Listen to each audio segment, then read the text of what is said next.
All right, so today we're talking about turtles you've probably seen and heard of, and probably seen in pet stores, dealers' tables. You've seen them online. A lot of times really cheap and affordable.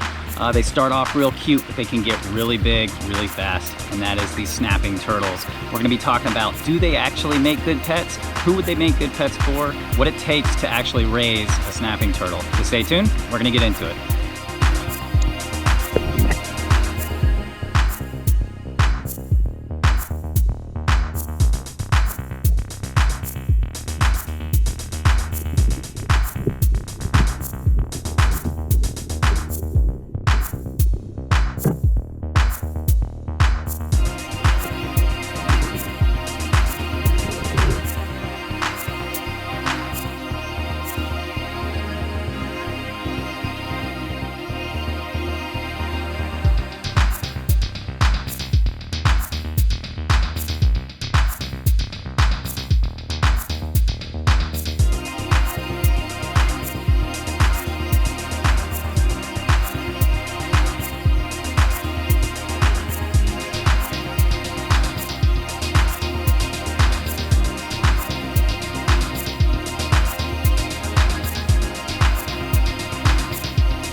All right, so we've all probably seen them. We've all probably seen these guys for sale. A lot of times you'll see little hatchlings on dealers' tables at reptile shows. Sometimes you'll even see them in pet stores, and they're often some of the most affordable little reptiles you can get. Sometimes you'll see these guys for as low as like 10 bucks. And that seems really inviting, seems really cool, especially if you're at a reptile show and you came there to buy something and you just want something really affordable and easy. You see these little guys on the table. They're so cute, so tempting. Look at them, they look like little angry old men. The thing is, they can get to be literally a handful in a short amount of time. Common snapping turtles, which is what this guy is, can grow very fast. I've seen people online that have raised these up to almost a foot in shell length, and inside of a year, 2 years. They're capable of really fast, really insane growth.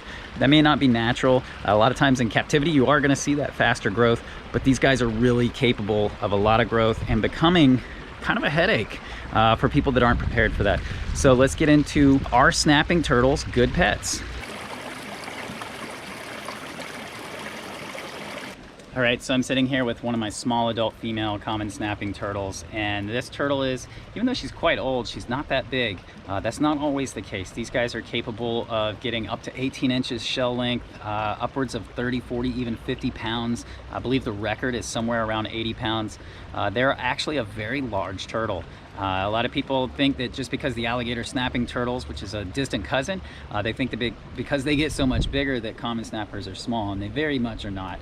They're a much more active turtle. These guys are active during the day, during the night, and they have a lot of needs that can sometimes be a bit much.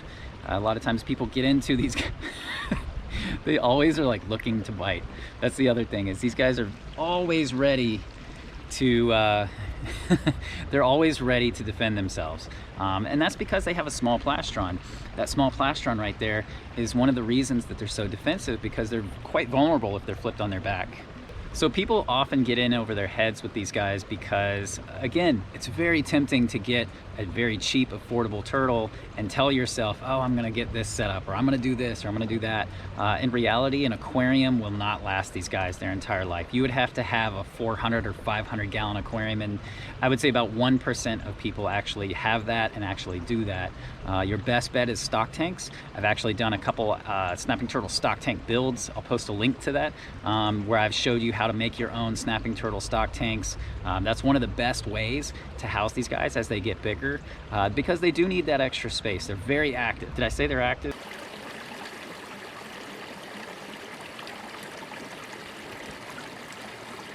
If you have, limited space, but you do have a small yard, you can do these right here. So this one is like 700, I think, gallon stock tank. And then this one over here is a 300. I drained this one and I moved a Florida snapping turtle into this big blue one.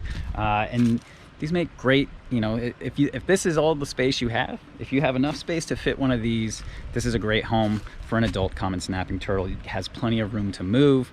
You can build little places to hide. You can see I just started this one, so there's just one log in here, but that gives it plenty of places to hide. They love to get underneath things. All snapping turtles, common or alligator, one of their favorite things to do is get underneath things and sit in that ambush position. So you want to be able to build something that's going to facilitate that, and these guys will do so much better having that ability to hide under something. We're going to try and pull this guy out. I'm going to reach. You ever want to pick him up by the tail, you can get him by the back of the shell. All right, so this is an adult male common snapping turtle, and as you can see, always ready to defend himself. They raise their shell up, and if you're gonna get that little baby, don't plan for him to be tame. These guys often will reach a certain size and they will become quite untamed and always quick to defend themselves. You can see he raises his body up to look larger, and yeah, once they lock onto something, they kind of track it. So as you can see, these are very defensive turtles, and if you're not ready for that, it's easy to get bit, and they can actually do a lot of damage. He's looking to do a lot of damage right now.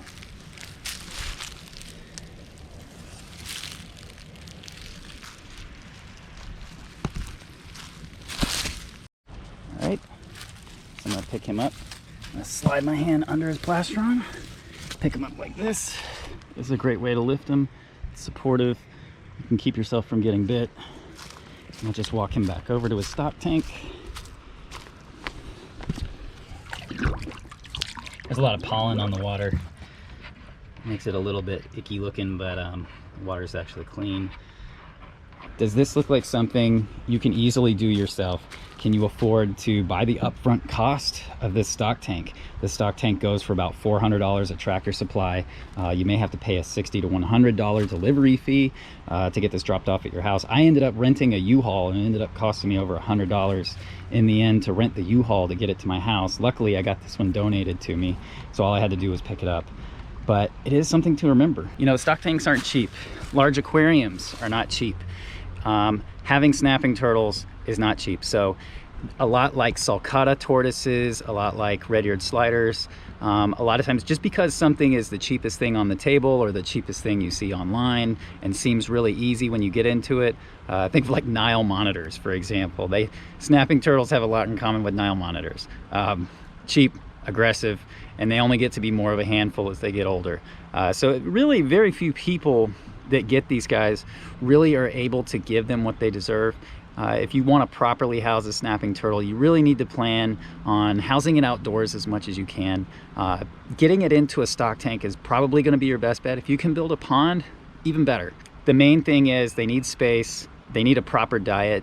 I see a lot of people feeding them kind of goofy stuff. They don't really need to be eating table scraps. Think of things that they would find in the wild. And there are a few manufactured diets out there. I personally like the Missouri croc diet if I'm going to go for a pellet with these guys, because they're a lot more like a crocodilian. They're like a little crocodilian, and so that diet works actually really, really good.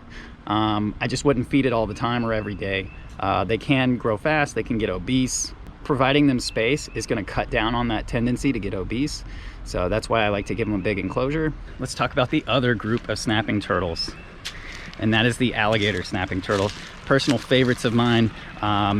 It is an honor to be able to have the permits to be able to work with these guys. They're just these giant leviathans. It's really cool to kind of see them do what they naturally do. Personally, I prefer to see them in the wild. They're another turtle that gets really big and deserves a lot of space and a big enclosure, and a lot of people don't do that.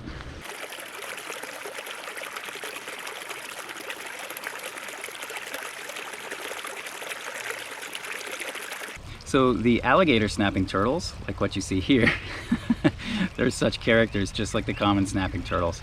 And just like the common snapping turtles, they tend to be kind of fairly affordable for a lot of people. Some of the main things you want to know regarding alligator snapping turtles is, and probably the biggest thing, is they're not legal in every state. In some states like mine, you are required to have a permit, and not everybody that applies gets the permit. So for me, I have an education permit, and I do a lot of rescue work and education. So I'm lucky enough to have the permit that I have. It took a long time to get it, took a lot of hard work to get it, and I'm okay with that. But in some states, they're completely legal. But the things you need to remember, these guys don't grow quite as fast as the common snapping turtles, but they get so much larger, and they get to be a lot of work. For a lot of people, there's sometimes, I think, a little bit of disappointment that comes with these guys because I think they want them to be active. They want to see them moving around a lot. And during the day, these guys just kind of find a place they like and they sit all day in one place, all day. But at night, around midnight or later, these guys are going to be moving around a lot. That's their favorite time. These guys are nocturnal. They love to move around and forage and go after things. That's really their happy time. So for a lot of people, I see them get to about this size, and a lot of people get tired of them or lose interest, or maybe their life moves on a different direction. And so you see them come up as juveniles fairly often for sale. And it's pretty sad because these are turtles that I liken them to the Aldabra and the Galapagos tortoises in that you're gonna get one of these as a baby. You're never in your lifetime gonna see it completely maxed out or fully mature. They grow that slowly, they live that long.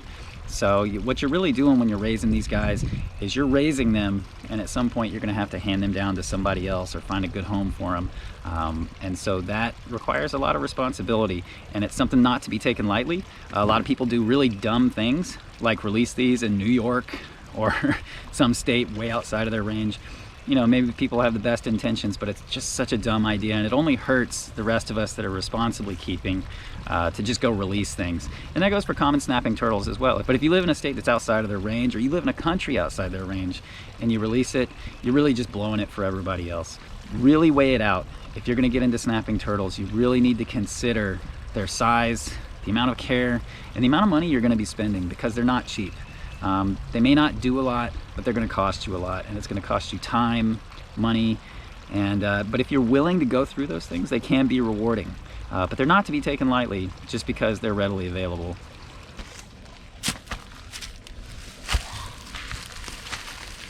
It's just a completely monstrous turtle, and he's not even fully grown.